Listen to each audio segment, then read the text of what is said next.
السلام عليكم ورحمة الله وبركاته. وعليكم السلام ورحمة الله وبركاته. بسم الله الرحمن الرحيم. الحمد لله رب العالمين، والصلاة والسلام على أشرف الأنبياء والمرسلين وعلى آله وأصحابه المجاهدين الطاهرين. Amma ba'du. Saudara-saudara kaum muslimin rahimakumullah. Pada pertemuan kali ini kita akan membicarakan sebuah hadis di mana baginda Nabi besar Muhammad sallallahu alaihi wasallam bersabda, "Qawamud dunya bi arba'ati asya." Dunia akan menjadi kuat, dunia akan menjadi tegak dan jaya kalau ditunjang oleh 4 perkara. Jadi kalau desa yang kita diami ini ingin menjadi desa yang kuat, jikalau kota yang kita tinggali ini ingin menjadi kota yang kuat, bahkan jikalau negara yang kita cintai ini ingin menjadi negara yang kuat, maka di dalamnya harus ada 4 perkara. 4 pilar-pilar utama yang menunjang tegak dan jayanya suatu negara. Yang pertama, bi'ilmil ulama. Dunia akan menjadi tegak dan jaya kalau ditunjang oleh ilmunya para ulama. Diakui atau tidak, kita berhutang jasa kepada para ulama. Kita belum pernah bertemu dengan baginda Rasul, belum pernah pula mendengar beliau membacakan wahyu. Kalau sekarang sedikit-sedikit kita kenal agama, mengerti halal dan haram, pandai memilah dan memilih antara yang hak dengan yang batil, tahu mana yang pantas dan mana pula yang tercela, kenal Allah adalah Tuhan kita, itu termasuk jasa dan perjuangannya para ulama yang dengan penuh ketekunan dan keikhlasan dari surau ke surau, dari masjid ke masjid, dari desa yang satu ke desa yang lain di daerah-daerah terpencil, naik bukit turun lembah, kehujanan dan kepanasan, tidak digaji, tidak pula mendapat beras, ikhlas karena panggilan jiwa, seluruhnya tidak lain karena tanggung jawab kepada umat. Maka ulama adalah penerus risalah. Lebih dari sekedar penerus risalah, ulama adalah pewaris para nabi. Bersabda Rasulullah sallallahu alaihi wasallam, "Al-ulama'u masabihul ardi wa khulafa'ul anbiya'i wa warathatul anbiya." Riwayat Ibnu Adi dari Imam Ali karramallahu wajhah. Artinya, para ulama adalah lampu yang menerangi bumi ini. Para ulama adalah pengganti para nabi-nabi. Para ulama adalah warisanku dan para ulama adalah warisan para nabi-nabi.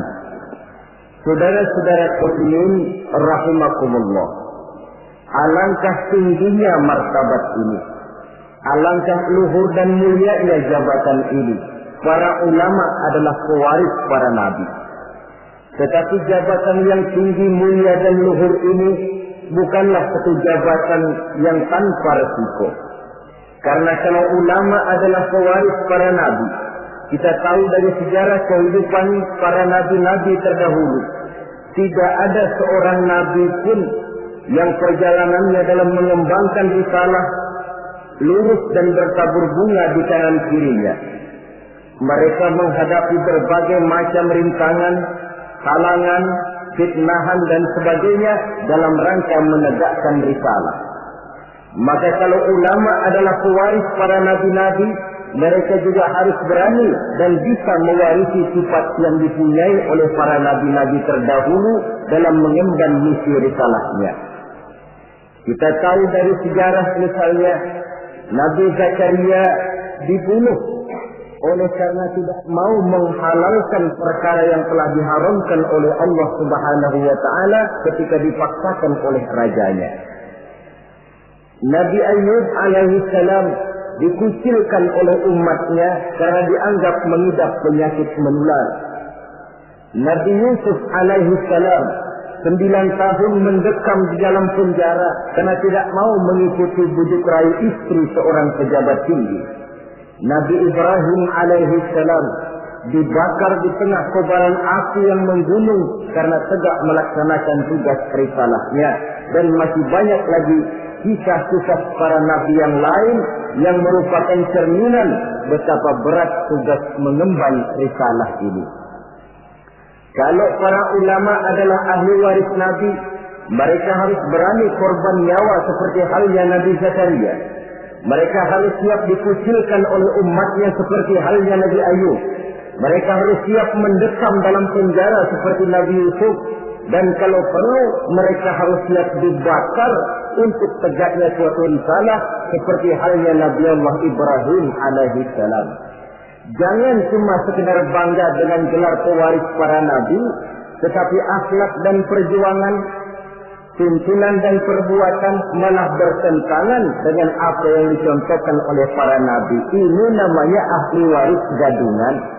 Atau cuma sekedar ngaku saja sebagai ahli waris, tetapi sama sekali tidak menjaga apa yang telah diwariskan oleh para anbiya tadi. Saudara-saudara kaum muslimin rahimakumullah. Pindah dari contoh dari kehidupan para nabi, kita bisa juga mengambil contoh dari kehidupan para ulama-ulama terdahulu.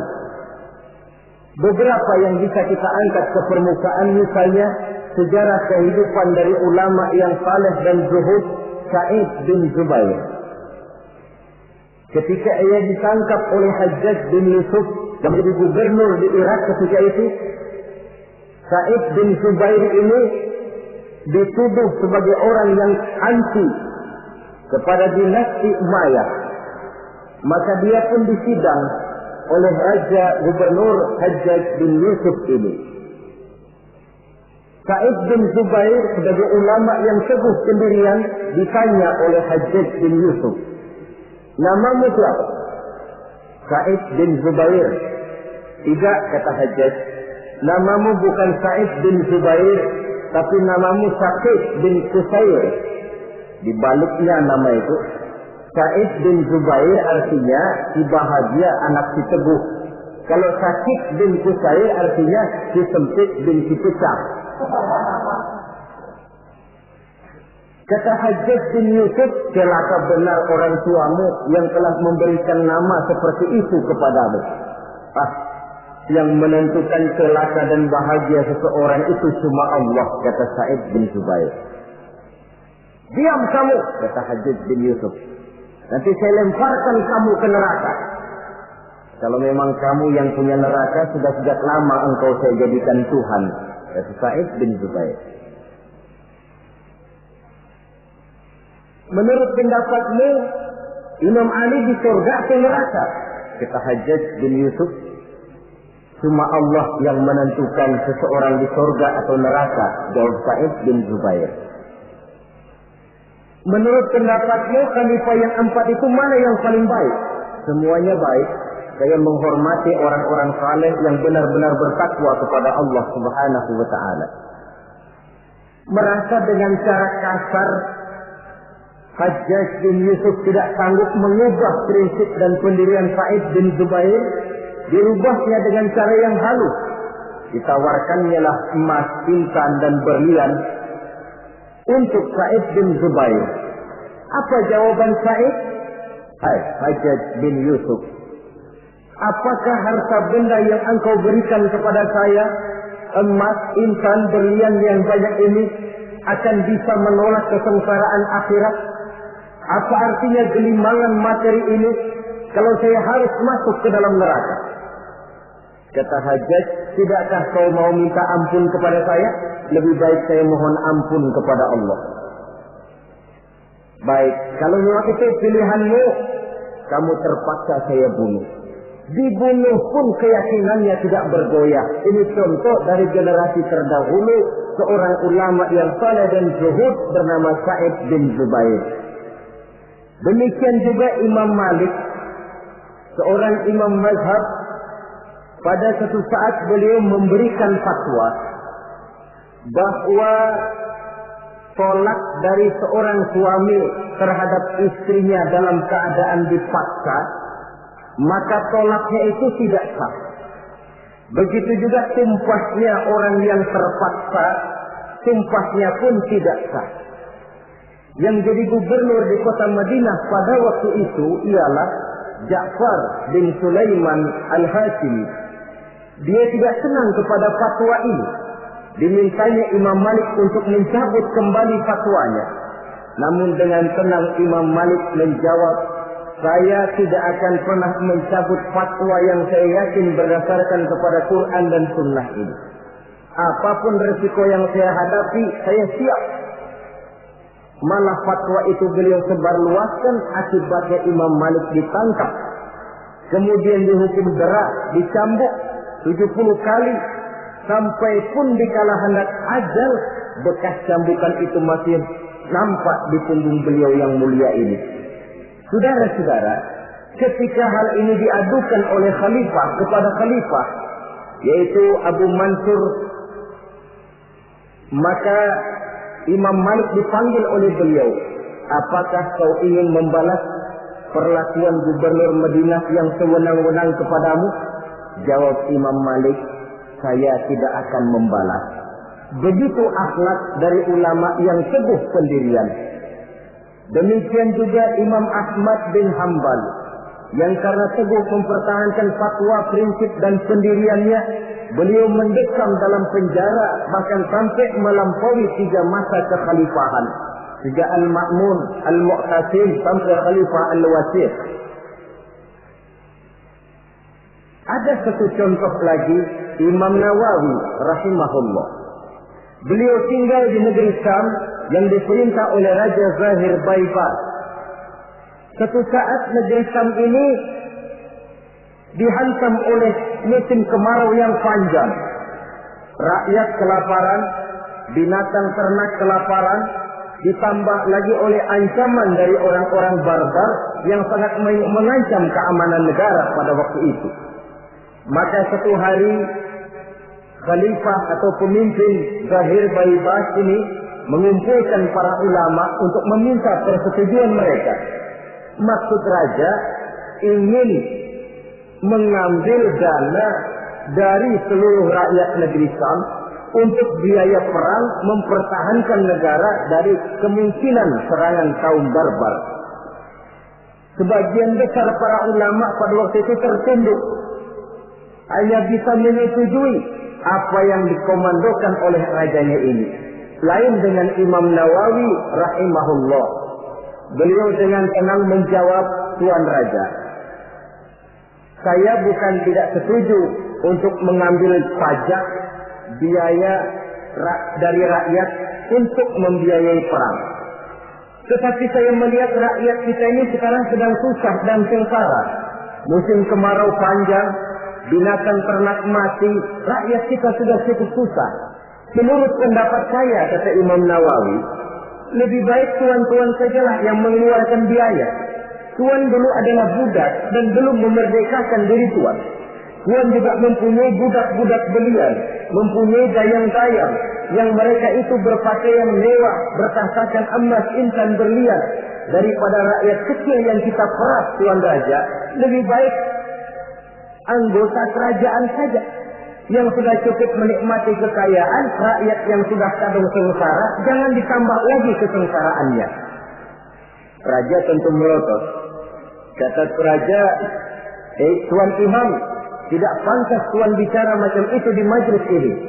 Kalau Tuan anggap saya tidak pantas bicara semacam itu, ketahuilah, lebih tidak pantas lagi saya ikut memberikan fatwa untuk memeras rakyat yang memang sudah miskin. Kalau begitu keluar saja kamu dari sini. Baik, keluar Imam Nawawi dari kota Damaskus, pulang kembali ke desa beliau, satu desa kecil bernama Nawa, sehingga beliau disebut Nawawi karena kelahiran kota Nawa itu. Setelah Imam Nawawi kembali ke kota Nawa ini, para ulama-ulama yang tadi kagum dengan pendirian imam yang teguh ini, mereka beramai-ramai datang menghadap raja. Tuan Raja, sebaiknya Imam Nawawi jangan diusir.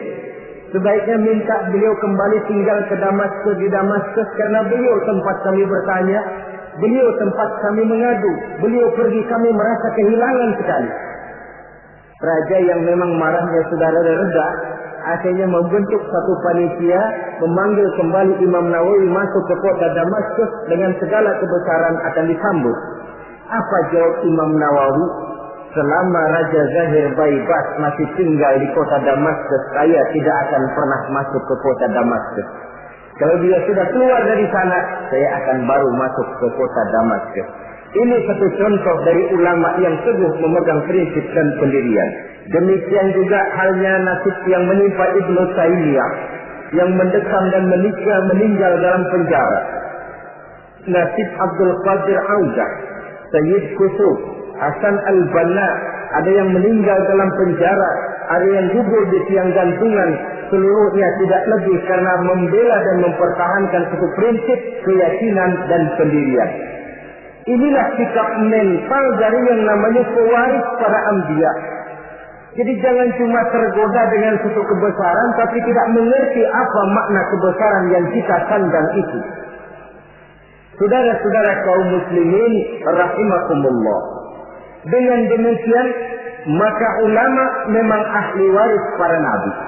Tetapi di antara para ahli waris ini ada yang teguh dan kuat menjaga warisan, ada yang tidak tahan godaan untuk menjaga warisan. Rasul wafat seolah-olah beliau berkata, "Hai para ulama, aku meninggalkan kamu semua. Aku tidak tinggalkan emas dan berlian. Aku tidak tinggalkan kebun dan pabrik. Aku tinggalkan Islam kepadamu. Engkau adalah ahli warisku. Jagalah Islam ini baik-baik." Tinggallah para ulama yang menjadi ahli waris Nabi. Ada di antara mereka yang teguh menjaga warisan. Walaupun lapar, walaupun haus, walaupun hidup serba miskin, mereka tidak akan pernah menjual warisan. Ulama inilah yang merupakan pewaris yang perlu kita ikuti.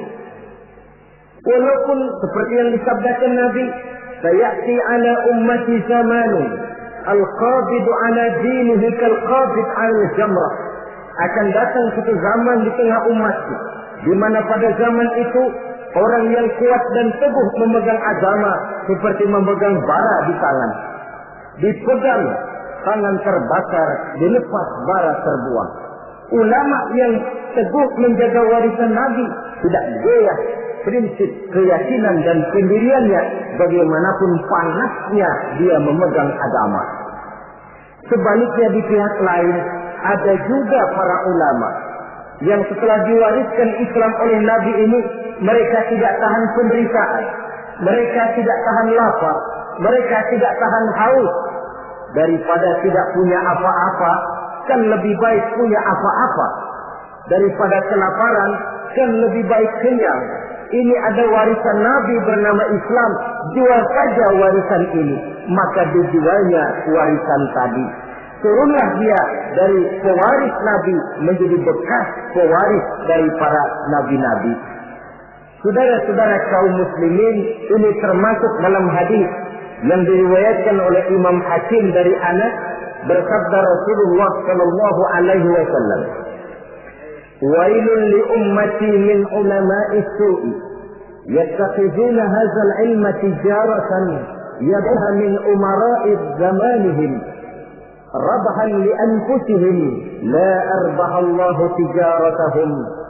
Celakalah umatku akibat tingkah laku ulama-ulama yang jahat. Kenapa? Karena ulama merupakan panutan. Kalau seorang yang biasa berbuat salah, salahnya barangkali hanya menjerumuskan dirinya sendiri, paling-paling keluarganya. Tapi kalau seorang ulama salah, sedangkan di masyarakat dia menjadi panutan dan contoh, kesalahannya akan menjerumuskan puluhan, ratusan, ribuan, bahkan mungkin jutaan umat yang mendengar fatwa dan nasihat-nasihatnya. Jika kalau Nabi mengatakan, "Wailun li ummati min ulama'is su", celaka umatku akibat tingkah laku ulama yang jahat perangainya ini. Bagaimana tingkah laku mereka? Kata Nabi, yattaqizuna hadzal ilma tijaratan yabi'unaha min umara'i zamanihim. Mereka mengambil ilmu agama ini sebagai barang dagangan yang mereka jual kepada penguasa zaman mereka. Agama dijadikan semacam ajang bisnis. Hukum halal haram bisa diatur menurut selera penguasa. Yang penting si ulama mendapat keuntungan. Celakalah agama dan celakalah umat. Kalau ulama sudah menjadikan ilmu agama ini sebagai barang dagangan yang diperjualbelikan kepada penguasa di zaman mereka hidup. Dengan harapan apa? Rabahan li anfusihim, mengharap keuntungan bagi diri mereka sendiri. La arbahallahu tijaratahum. Nabi menjanjikan Allah sama sekali tidak akan menguntungkan perniagaan mereka itu. Saudara-saudara kaum muslimin rahimakumullah. Kadang-kadang waktu belum dapat apa-apa suaranya nyaring. Ustaz, ini hukumnya apa? Haram. Waktu belum dapat apa-apa. Tapi sedikit dapat duit mulai ditelok suaranya.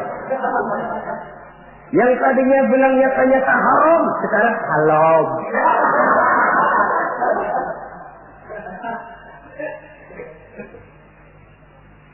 Karena itu dalam Islam, kita ini bukan diperintah untuk berkata keras, tetapi diperintah untuk berkata benar. Qaulan sadida ay qaulan haqqa. Apa bedanya keras dengan benar? Keras belum tentu benar. Tapi untuk menyampaikan kebenaran, kadang-kadang memang perlu sedikit keras. Pak Ustaz, ini hukumnya apa? Haram. Alah, sudahlah. 1 juta. Haram dikit lah. Haram dikit.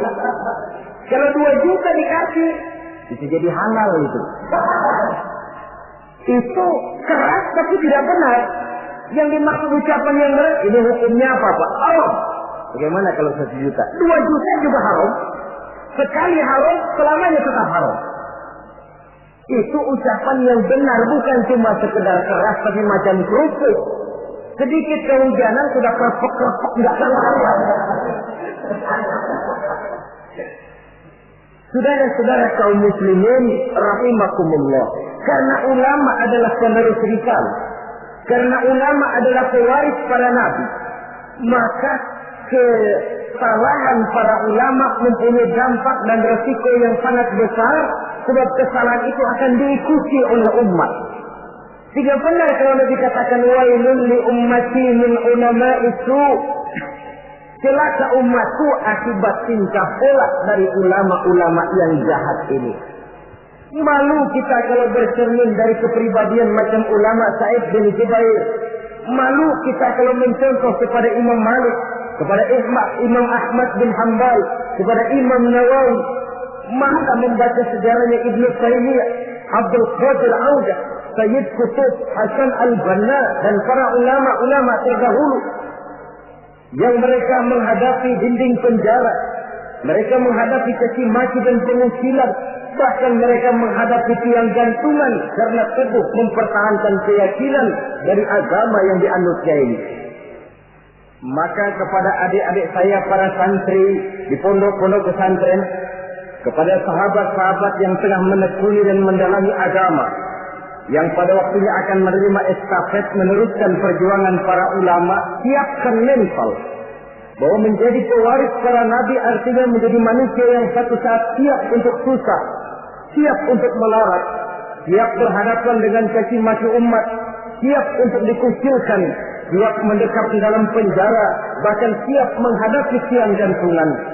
Tidak ada hidup yang lebih indah selain karena hidup untuk satu keyakinan. Tidak ada perjuangan yang lebih indah selain perjuangan untuk membela dan mempertahankan satu keyakinan. Dan tidak ada mati yang lebih indah selain mati untuk satu keyakinan. Saudara-saudara kaum muslimin rahimakumullah. Saya kembali kepada pokok persoalan. Sebagai pewaris para nabi, memang ini merupakan satu kehormatan yang mulia dan terpuji, tapi bukannya tanpa resiko. Jadilah para pewaris yang teguh memegang warisan dan jangan menjadi ahli waris yang karena berbagai godaan lalu menjual warisan tadi sehingga kita termasuk bukan lagi sebagai ahli waris tetapi sudah bekas dari ahli waris. Pantas kalau Al-Imam Al-Ghazali rahimahullah di dalam Ihya-nya beliau menjelaskan bahwa pada dasarnya ulama itu dua macam. Pertama, oleh beliau dinamakan ulama akhirat. Yang ciri-cirinya, pertama, mereka itu mengajak manusia ila tauhid, mengajak manusia dari kemusyrikan kepada tauhid, dari ketergantungan kepada benda menjadi orang yang hanya bergantung kepada Allah. Yang kedua, mereka mengajak manusia minar rughbi ila zuhdi, dari tamak dan rakus kepada dunia menjadi sikap zuhud. Yang ketiga, mereka mengajak manusia minar riya ila ikhlas, dari penyakit riya kepada sifat terpuji yang bernama ikhlas. Yang keempat, mereka mengajak manusia minal adawah ila nasihat, dari sikap permusuhan kepada sikap saling nasihat menasihati. Adapun yang kedua yang oleh beliau dinamakan ulama dunia dan dalam bahasa populernya dinamakan ulama usu atau ulama-ulama yang jahat, termasuk cirinya di antara mereka ulama yang suka memberikan fatwa yang sesat, atau kalau tidak sesat tapi membuat bingung umat. Hukum yang sudah jelas dibikin remeng-remeng, samar-samar sehingga umat lalu menjadi kebingungan. Atau ulama yang suka menyebarkan fitnah, jual muka jilat sana jilat sini untuk mendapatkan kedudukan. Kemudian juga termasuk penjilat dan bermoral rendah, selalu kasak kusuk mengejar kedudukan.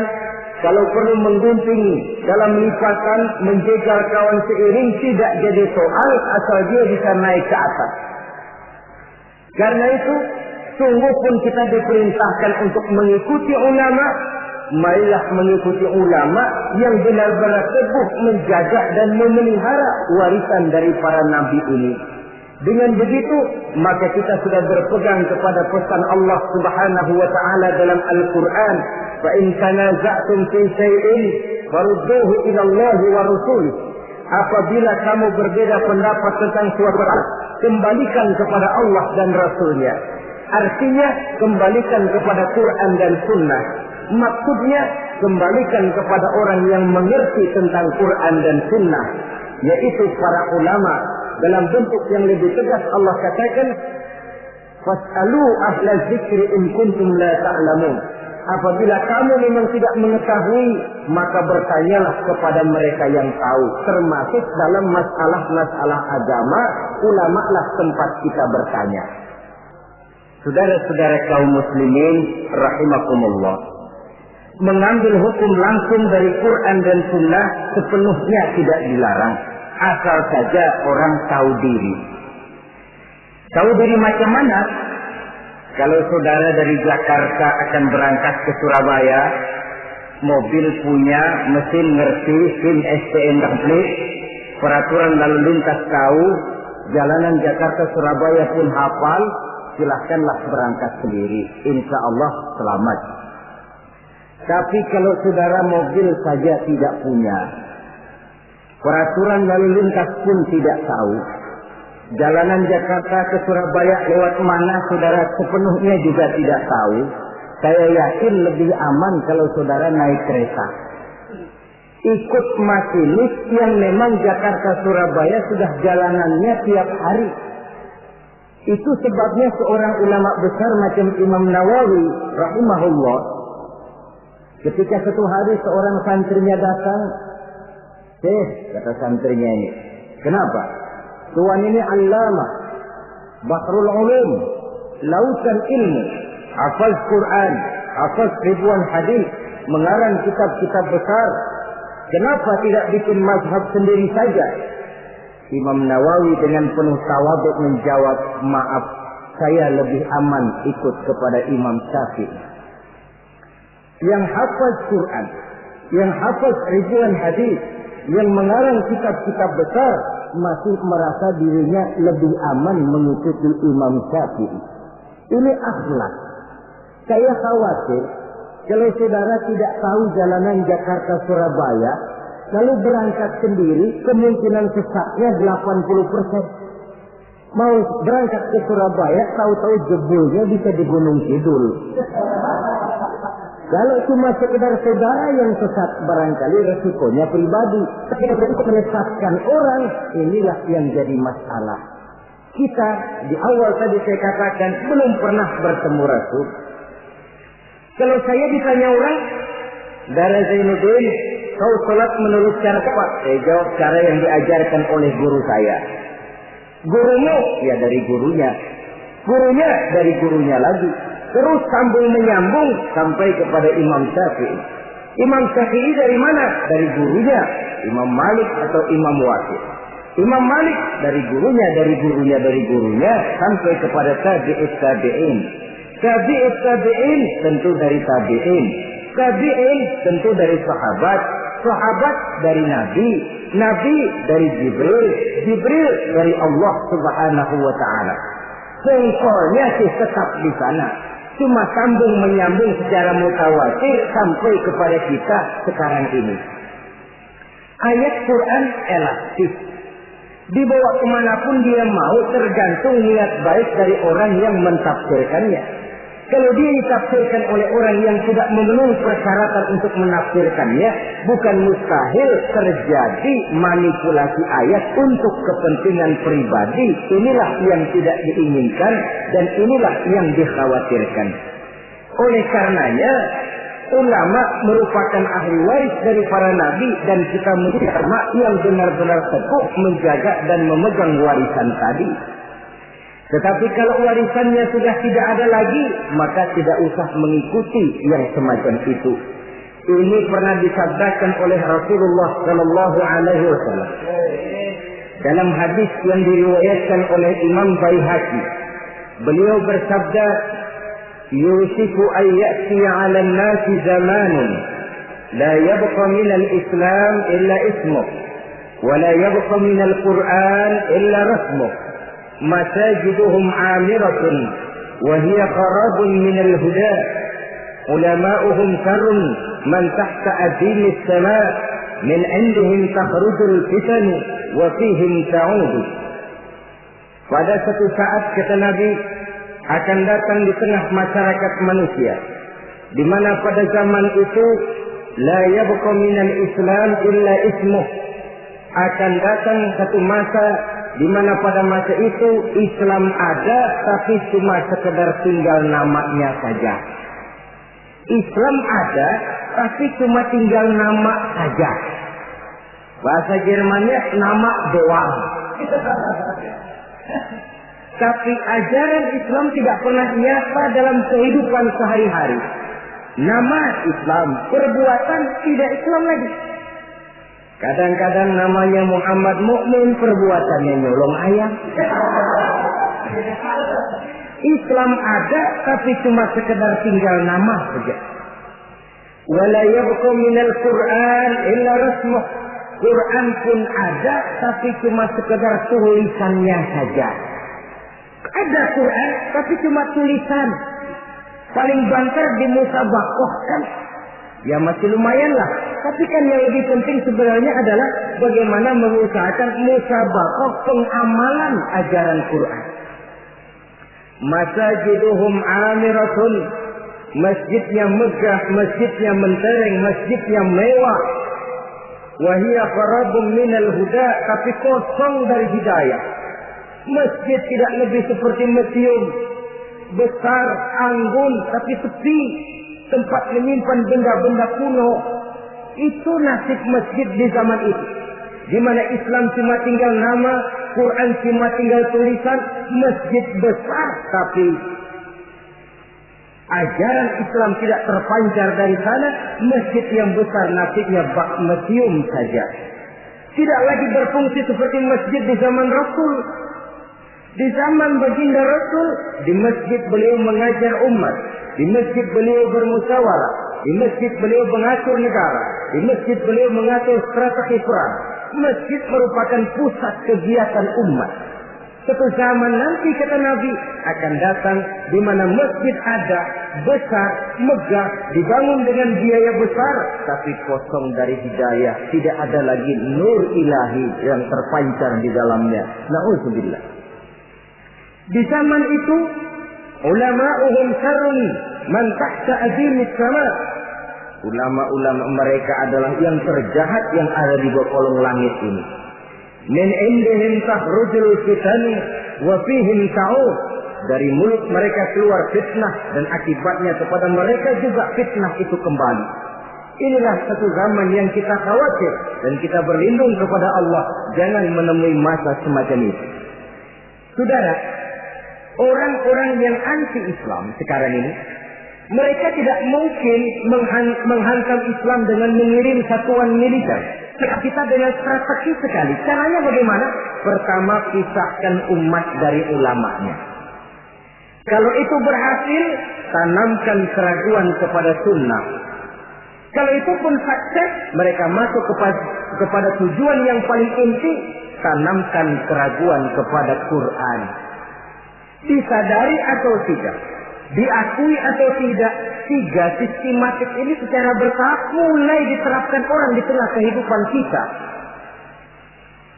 Mau hancurkan Islam, pertama, pisahkan umat dari ulama. Kalau umat sudah berpisah dari ulama, sama saja istilah yang banyak disampaikan orang, macan sudah dipisah dari hutan. Padahal ulama dengan umat persis hutan dengan macan. Macan tidak bisa pisah dengan hutan, hutan pun tidak bisa ditinggalkan macan. Kenapa? Saudara lihat saja. Kalau hutan sudah ditinggalkan oleh macan, maka biasanya hutan yang tidak ada macannya tidak jadi hutan yang serem. Disembarangi orang. Datang petani nebang pohon seenaknya. Kenapa kok berani? Hutannya nggak ada macannya. Datang kambing buang najis seenaknya. Kok berani? Hutannya nggak ada macannya. Datang badak nyeruduk seenaknya. Kok berani? Hutan tidak ada macannya. Maka satu desa, satu kampung, satu kota, kalau tidak ada ulamanya, biasanya disembarangi orang. Apa saja mudah masuk ke desa, ke kota, ke kampung yang tidak ada ulama dan tidak ada pengajian di sana. Datang ingkar sunnah masuk. Datang Islam jamaah masuk. Datang Islam sejati masuk. Datang pikiran yang merusak Islam pun masuk. Kenapa? Hutan tidak ada macannya, disembarangi orang. Sebaliknya pun, macan juga kalau sudah tidak tinggal di dalam hutan, biasanya akan jadi tontonan. Macan yang tidak tinggal di hutan, hilang seremnya. Orang nggak takut. Coba lihat di kebun binatang atau di taman safari. Itulah nasib macan yang sudah keluar dari hutan. Jadi tontonan orang. Bahkan anak kecil berani melihat dari dekat, nunjuk lagi. Macan lucu ya. Lucu katanya. Ya Allah. Jadi macan kalau sudah meninggalkan hutan, macan lucu. Ini ulama kiai kalau sudah meninggalkan jamaahnya, meninggalkan pesantren, meninggalkan masjid, meninggalkan umat, kiai lucu. Maka macan harus jaga hutan. Tapi hutan pun harus tahu apa kebutuhan macan. Jangan cuma macan saja disuruh jaga hutan, tapi hutannya pelit, tidak mau memberi makan kepada macan. Loyo macannya. Kita cuma mengharap ulama berjuang habis-habisan. Tapi kita sebagai umat ini kadang-kadang cuma memerlukan ulama di waktu dia sehat. Sakitnya kita tidak mau tahu. Kita memerlukan ulama dikala dia segar. Penderitaannya kita tutup mata. Bahkan lebih celaka, maaf loh ya, kita lebih menghargai burung beo daripada kiai. Contoh kecil, burung beo bisa ngomong dikit saja. Assalamualaikum, Assalamualaikum, 1 juta dibeli orang. Betul kan? Ngomong pun tidak pakai dikit. Assalamualaikum, Assalamualaikum, 1 juta dibayar. Kalau kiai yang ngomong Assalamualaikumnya pakai, bahasa Arabnya pakai, baca kitab sehalaman. Allahu Akbar. Kita yang harus menjaga ulama. Jangan ulama dianggap seperti gerekan kayu. Kalau mau dipakai nggak ketemu, ke dapur dicariin, ngomel. Gila ini gerekan kemana sih? Tapi sudah ketemu gerekan, dipakai, nyala rokoknya, gerekan dilempar begitu saja. Harus kayak gerekan gas dong. Habis pakai simpen yang rapi, bensinnya gasnya habis diisiin. Kita yang berkewajiban menjaga ulama. Ulama tidak minta dihargai, kewajiban kita menghargai ulama. Ulama tidak minta dihormati, tugas kita menghormati ulama. Saudara-saudara kaum muslimin rahimakumullah. Jadi tahap pertama, pisahkan umat dari ulama. Kalau ini berhasil, mereka masuk kepada ronde yang kedua, tanamkan keraguan kepada sunnah. Sebenarnya bukan cuma ulama yang manusia, Nabi juga manusia. Sebagai manusia kan beliau bisa saja salah, dan ternyata hadis banyak yang palsu. Yang otentik cuma Quran, selebihnya adalah sejarah. Karena itu Quran saja, sunnah tidak ada. Dan ingkar sunnah ini bukan soal baru. Di akhir Khawarij, masa Khawarij sudah ada orang-orang yang ingkar sunnah. Sama saja dengan orang yang ibu jari, jempolnya ini luka, lalu berpikir daripada jempol luka, lebih baik tangan kita ini dipotong saja, nanti kan jempolnya nggak sakit. Memang jempolnya nggak sakit, kenapa? Sebab nggak punya tangan. Kalau toh hadis memang ada yang palsu, kenapa tidak yang palsu itu saja yang dipikirkan? Kan masih banyak hadis yang sahih, hasan dan lain sebagainya. Itu perlunya ilmu mustalahul hadis. Saudara-saudara kaum muslimin rahimakumullah. Kalau ini pun berhasil, mereka akan masuk kepada yang paling target utama, menanamkan keraguan kepada Al-Qur'anul Karim. Ini Quran lahir 14 abad yang lalu dan berhasil menjawab tantangan zaman itu. Ini namanya pola pikir yang kata mereka dialektika historis. Berpikir menurut dialeknya sejarah. Sekarang adalah abad neutron, abad Challenger, abad komputer. Masih mampukah Quran yang lahir di zaman onta menjawab tantangan zaman ini? Ditanamkan keraguan kepada sunnah. Mereka cari ayat-ayat, spesialisnya mencari ayat-ayat untuk menghantam kelemahan kita itu sendiri.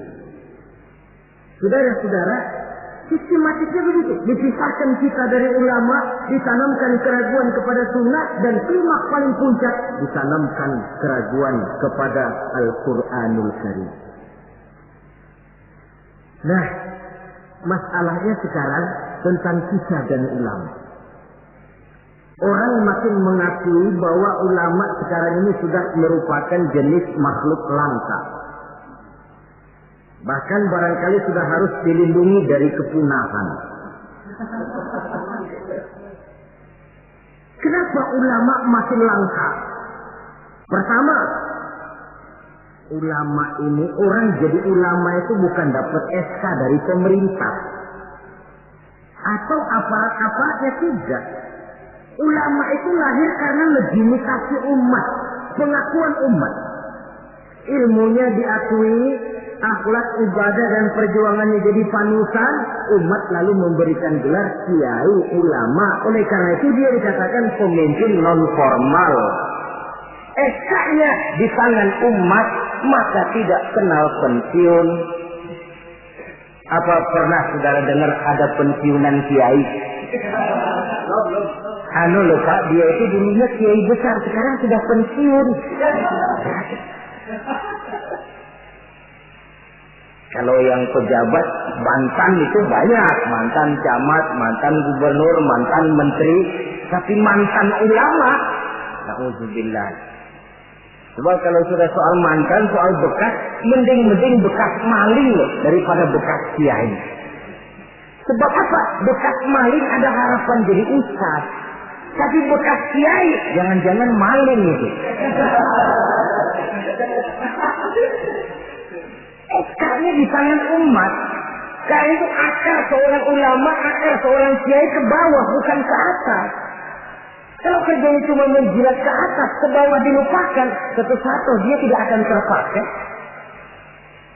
Yang celaka, di atas tidak bergantung, ke bawah tidak berakar.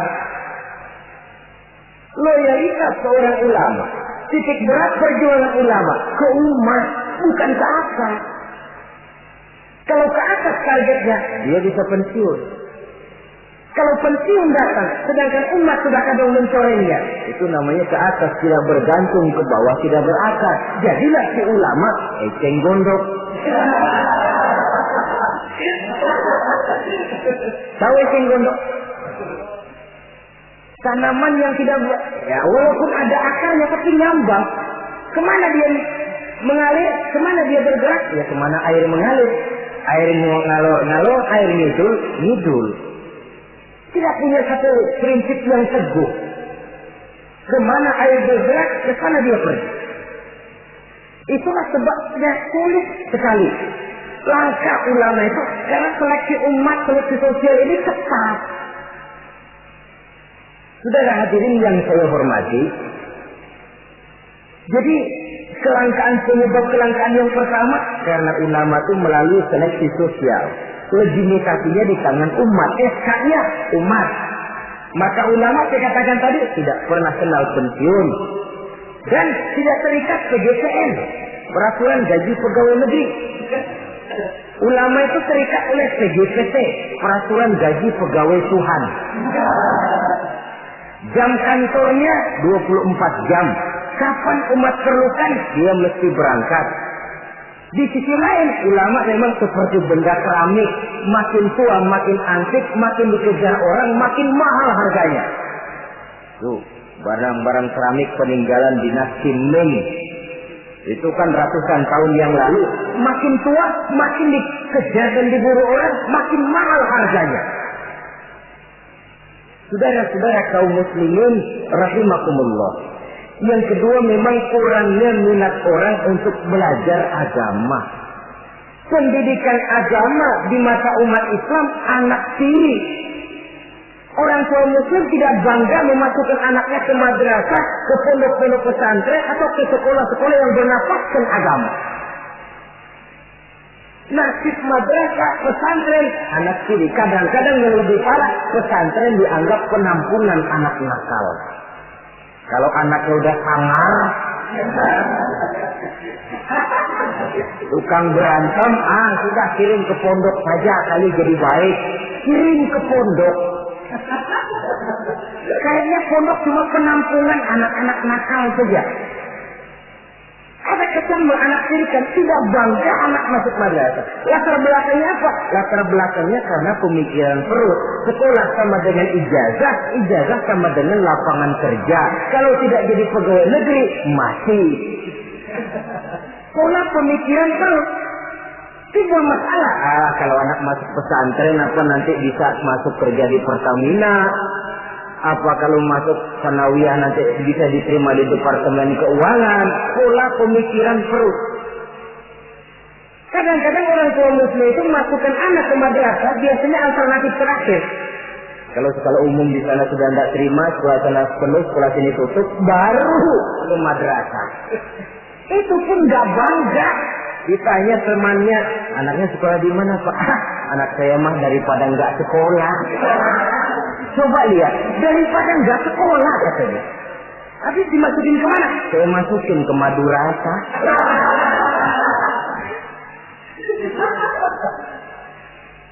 Padahal satu hadis Nabi pernah memberikan gambaran. Inna Allah la yaqbidul ilma intiza'an yantazi'uhu min suduril ibad, walakin yaqbidul ilma biqabdil ulama. Allah Subhanahu wa ta'ala menarik ilmu pengetahuan tidak dengan mencabutnya dari hati seorang hamba, tapi Allah menarik ilmu pengetahuan dengan jalan mewafatkan ulama. Dan kenyataan mengajarkan kalau lurah mati, hari ini dia mati, besok naik gantinya.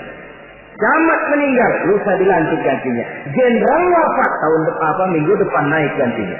Tapi kalau sudah kiai wafat, ulama meninggal, 5, 10, 15, 20 tahun yang akan datang, belum tentu akan muncul gantinya.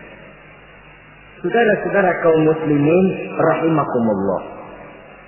Dua penyebab ini yang menyebabkan langkahnya ulama.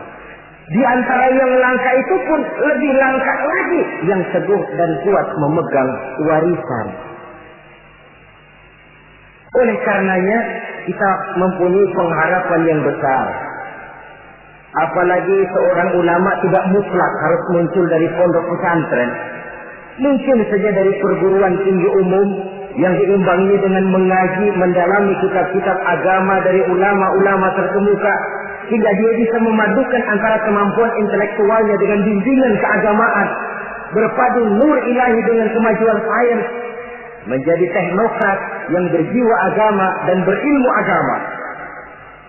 Saudara-saudara kaum muslimin rahimakumullah, sama saja saudara punya gelas satu lotin, 2 hari sekali pecah satu, lama-lama kan habis. Saudara tidak usah bingung kalau pabriknya mesti terus bikin gelas.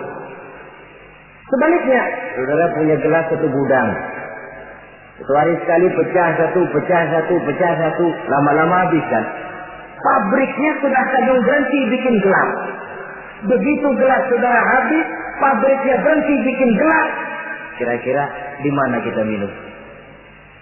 Bisa pakai tangan, bisa dibatok, bisa pakai daun lah. Ulama wafat, kita sedih. Tapi tidak usah bingung kalau pabrik yang bikin ulama itu masih jalan terus.